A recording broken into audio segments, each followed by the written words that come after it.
Hey, what's up? Let's see what's in the news today. We all know that phones can be pretty distracting and that it can be really hard to stop students from using them at school. Now a school in New South Wales has become the first in the country to test out a creative piece of tech to try to solve the problem. For these school kids, the day starts with putting away their smartphones. These lockable pouches are something that have been around for a while and are currently used by more than 1,000 schools in the US. But this is the first time they've been trialled at a school in Australia. And so far, students here have found it really helpful. I never thought I was actually addicted, but it turns out I was. Took a toll. I was on it during class time, not participating in work and that.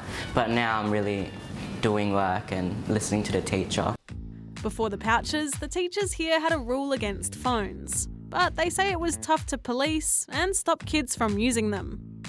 Now they only use their phones if they're filming or taking photos for schoolwork. If there's an emergency like a flood or evacuation, it takes about 10 minutes for all students to unlock their pouches. Look, I think it's great. I think it's a real opportunity for the teachers to get back to teaching and kids get back to learning. So far, teachers say it's helped to cut down on bad behaviour, and the company behind the pouches says other schools are keen to adopt them too. Qualifying for the Fortnite World Cup has just wrapped up, and there's one massive name that'll be missing from the tournament.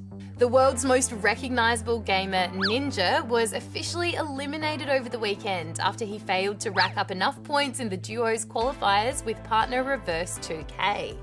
The World Cup kicks off on July 26th with a whopping $43 million up for grabs.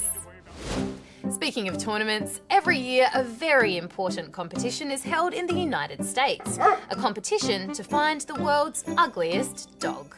This year there were some strong competitors, but there could only be one winner. And this year's champ was Scamp the Tramp, a therapy dog who volunteers at his local airport, schools and senior centres. It's been a massive weekend in Aussie sport. Let's check it out. Ash Barty is the new #1 in women's tennis. After the French Open, let the party start once again. She's just the 5th Aussie ever to hold the top ranking, and she got it by taking out the Birmingham Classic in straight sets. She's heading into Wimbledon having won her past 12 matches. Impressive. New South Wales has absolutely thrashed Queensland in the second state of origin. The Blues won 38-6, and Tom Trbojevic scored a hat-trick. Here comes number 3 for Dobby. It was the first ever Origin game held in Perth in front of a record 59,000 fans. The teams now head to Sydney for the series decider on July 10th. The Matildas are out of the Women's World Cup. They lost to Norway in a penalty shootout after scores were still locked 1-1 at the end of extra time. It sucks to lose in a penalty shootout, but we'll learn from this and we'll grow from it. And let's finish on some good news. Hannah Green's just become the 3rd Aussie woman to win a golf major. The 22-year-old from Perth won the Women's PGA Championship in Minnesota by just a single stroke. Just to be winning a major as my first event, I'm just over the moon. She went into it ranked just 114th in the world. Incredible result. Now it's time for a segment on one of our favourite subjects, crazy creatures.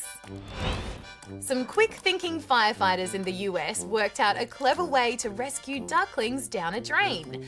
After rescuing a few, some were still a bit too scared to come out.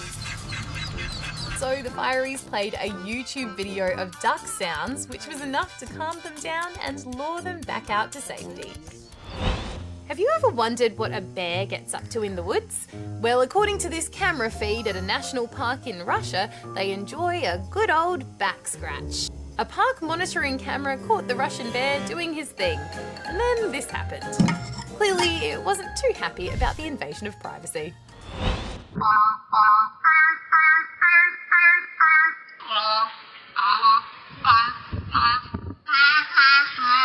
Yes, that's the sound of a seal, singing Twinkle Twinkle Little Star.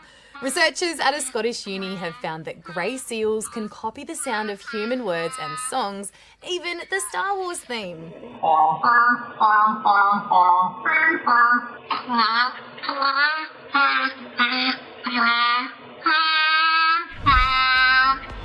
Well, this is the part of the video where I tell you to subscribe! Have you subscribed yet? If you haven't, you're going to miss out on more awesome videos just like this one.